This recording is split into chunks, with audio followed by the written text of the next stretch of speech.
Senator from Alaska. I ask to vitiate the quorum call. Without objection, so ordered. And I ask consent to speak for as much time as I may consume to finish my remarks. Without objection. Mr. President, I rise today in support of an amendment that I'm hoping will be part of the energy bill currently being debated on the floor and being shepherded through the Senate by my colleague from the great state of Alaska, Senator Murkowski. I want to commend Senator Murkowski, the chair of the Energy Committee, Energy and Natural Resources Committee, for the bill that she's worked on for months. Incredible hard work. It's great to have her not only as the chair of this committee, important certainly for Alaska, but for the entire country. States like yours, Mr. President, and others that recognize how important American energy is for all our citizens. And one of the many positive aspects of the bill that we've been debating is that it's focused on cleaning up old regulations, cleaning up outdated programs, getting rid of some of the things that we don't need. And Mr. President, the amendment that I would like to introduce as part of the energy bill is based on a bill that I recently introduced called the Red Tape Act of 2015. The Red Tape Act, RED. RED stands for Regulations Endangered Democracy Act. And I believe, Mr. President, that that's the case, that the onslaught of regulations are not only threatening our economy, but are actually threatening our form of government. So that's why I'm proposing a simple one-in, one-out bill that will cap federal regulations. A simple common-sense approach to federal regulations that will begin to address what I think the vast majority of Americans recognize is a monumental problem. What is that problem? Economists around the country, many members of this body believe that the overregulation of the American economy is why we can't grow this economy.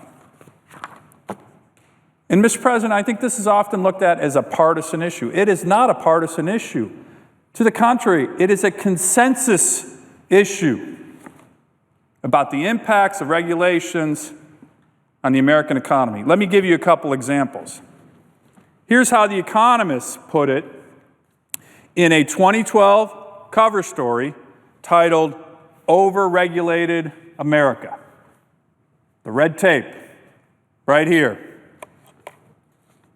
Here's what this lead article in The Economist said a couple of years ago. Quote, America needs a smarter approach to regulations that will mitigate a real danger, that regulations may crush the life out of America's economy.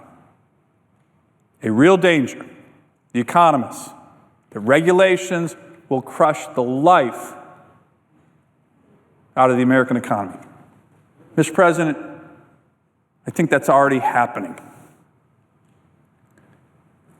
And again, like I said, this is not a partisan issue. Many Democrats in this body have called for a smarter approach to federal regulations. Governors, particularly Democratic governors across the country, have also decried the overregulation of our economy. For example, two-term Massachusetts Governor Deval Patrick made regulatory reform a hallmark of his administration's approach to growing their economy. And it's not just Democratic governors, it's actually Democratic presidents.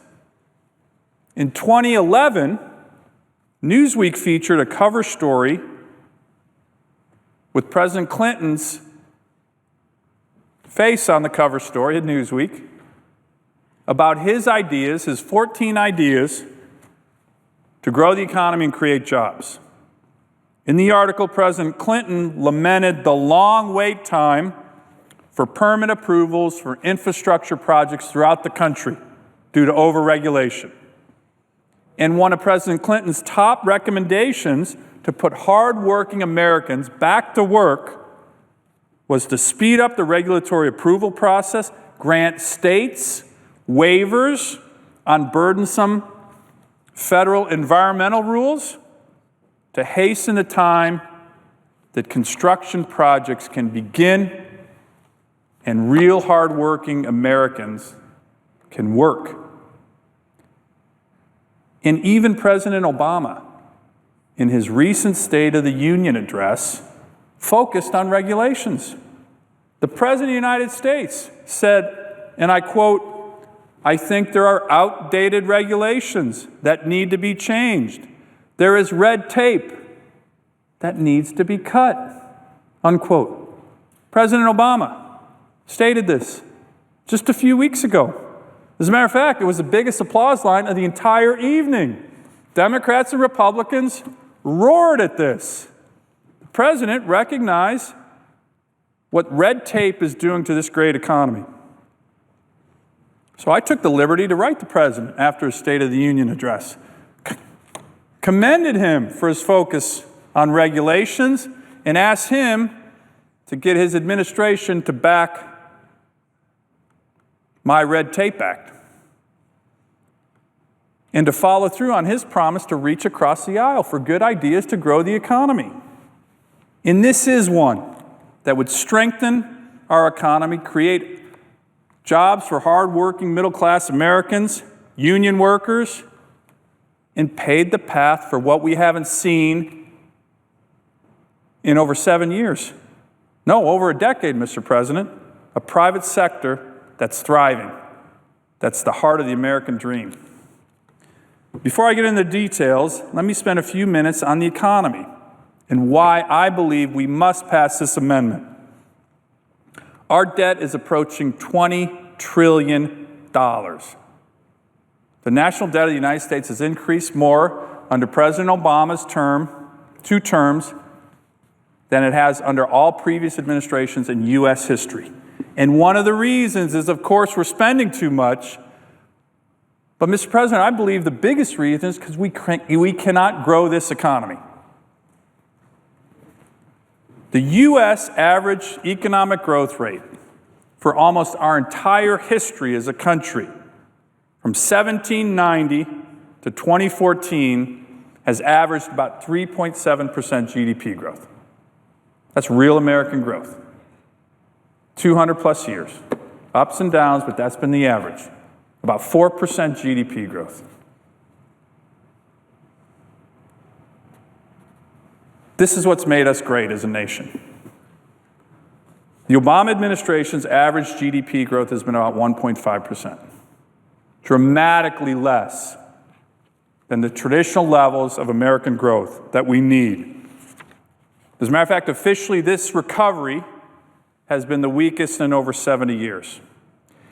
And while the American people might not have all these specific numbers at hand, they know that something's wrong. They know that they're not finding the good jobs, that they're not getting the raises at the jobs they have. They know that their families' budgets aren't stretching as far as they used to stretch. This should not be the case. We live in we live certainly in the greatest nation in the world. We have so many advantages over other countries. A still thriving high-tech sector that's the most innovative in the world. An efficient agriculture sector that feeds the world. Universities, the best universities in the world by far. A renaissance in energy production, renewables, oil and gas that have once again made us a superpower of the world. One of the best managed, highly productive fisheries in the world, from my state in Alaska. Certainly the most professional, lethal military in the world. We have so many advantages over every other country in the world. So why aren't we growing our economy? Why can't our economy expand at traditional levels of American growth? Look at this chart behind me. This clearly, to me and to many others, is one of the reasons. New regulation on top of old regulation, on top of old regulation, a steady increase year after year, starting here, 1976, with no end in sight. An explosion that's going to keep going until we do something about it. Through these regulations, the federal government is looking to regulate every aspect of the American economy. And that's one of the main reasons why we can't grow. When it was first published in 1936, the Federal Register, which contains a daily digest of proposed regulations from agencies and final rules and notices, was about 2,500 pages. By the end of 2014, the Federal Register had ballooned to close to 78,000 pages. This is what you're seeing, an explosion of regs. This chart directly relates to why I believe we can't grow our economy. Remember, Mr. President, regulations, right here, these are taxes. They cost American families. They cost American consumers. They cost American small businesses. And there are huge costs to this explosion, particularly when they accumulate like this. President Obama's own Small Business Administration puts the number at the annual costs of regulations that impact the U.S. economy at about $1.8 trillion per year. $1.8 trillion. That's a number that would make it one of the largest economies in the world. That's about $15,000 per American household. It's about 29% of the average American family budget. That's what we're doing to our families and our economy. So, Mr. President, I believe a huge part of the problem of what's holding our economy back, opportunities for middle-class families, is right here in this town. The federal government with agencies in the alphabet soup, numeration, the IRS, the BLM, the EPA, are constantly promulgating new regulations. And here's what they don't do. They never remove old regulations.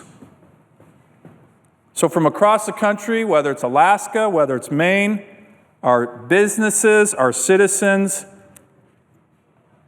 particularly the most vulnerable, our families, are being impacted by the explosion of regulations from the federal government right here in Washington, D.C.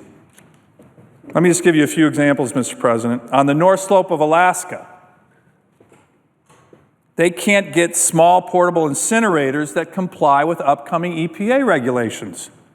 So the trash in these amazing communities in my state piles up until it's actually taken out by airplane.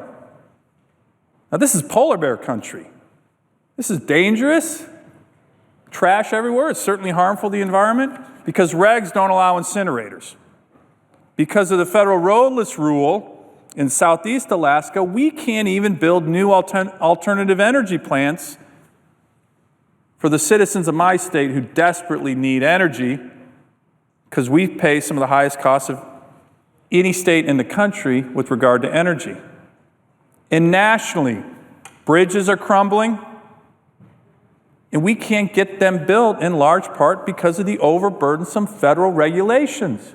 You know, Mr. President, on average, it takes over 5 years to permit a bridge in the United States. Not build a bridge, just to get the federal government's permission to build a bridge. Right now, there are 61,000 bridges in our country in need of repair, but burdensome regulations delay common sense repairs. These bridges are being crossed by our trucks carrying the nation's commerce, our children in school buses, parents trying to get home for dinner. Thousands of communities across the country are simply keeping their fingers crossed, hoping the current bridges last another year. Let me provide one more example, Mr. President, in terms of what's happening with regard to the overregulation of our economy. This involves one of the most important sectors of the U.S. economy, small community banks. Over 1,300 small community banks have disappeared since 2010. And only 2 new banks in the United States have been chartered in the last 5 years. You ask any small community banker what's driving this, and they will point to this chart. They will point to this chart. Regulations from Washington, D.C. are driving our small community banks out of existence. Even during the Great Depression, we had on average 19 new banks a year. In the last 5 years, the United States has seen 2 new banks chartered in our country. So what do we do?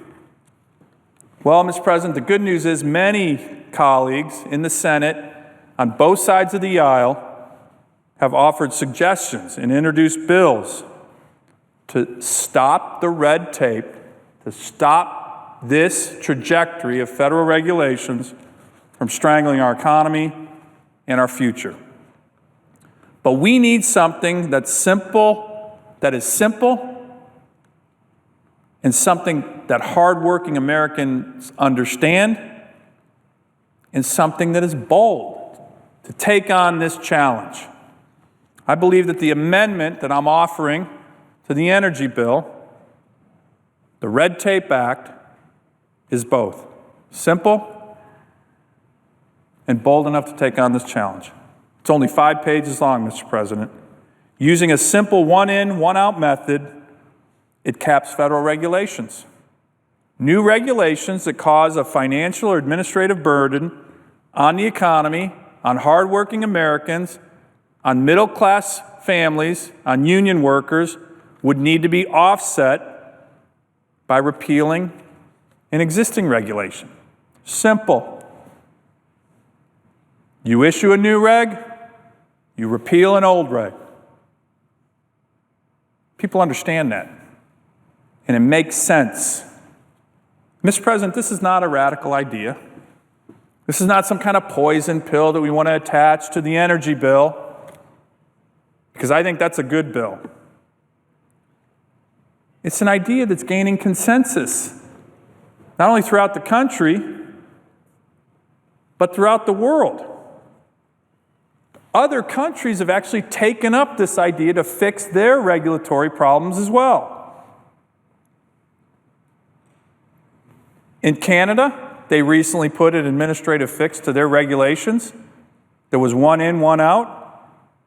And in Great Britain, they've done this to the point where it's viewed as so successful that they're not talking about one in, one out anymore. They're talking about maybe one in, 2 out.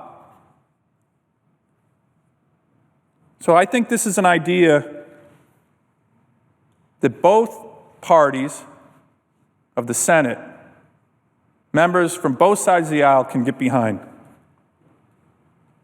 And even National Public Radio, Mr. President, did a recent story about how well this one-in, one-out rule is working in Canada.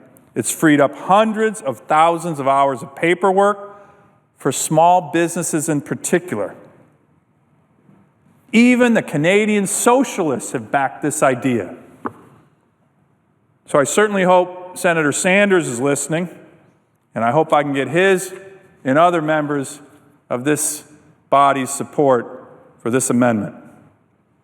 To be clear, I'm certainly not against all regulations or permitting requirements. When I served as the commissioner of the Department of Natural Resources in Alaska, we worked with our legislature, bipartisan, to overhaul our permitting and regulatory system and to bring what we've seen on the federal government side, a huge backlog of permits to get projects moving. We brought that backlog down by over 50% through regulatory and permitting reform. And we did so with the absolute understanding that protecting our environment and keeping our citizens safe was a fundamental precondition to any of our actions. But we can do both. We can bring down this huge burden and still make sure we have a clean environment and a strong, healthy economy. Mr. President, there are simply too many federal regulations out there, and the American people know it. It's time this body stops increasing this number of regs and puts a cap on it. And finally, Mr. President, if we do this, we will make sure that all of the comparative advantages we have in this country, so many that we have over so many other countries, will enable us to unleash the might of the U.S. economy, create better jobs, and create a brighter future for our children and their children. Mr. President, I yield the floor.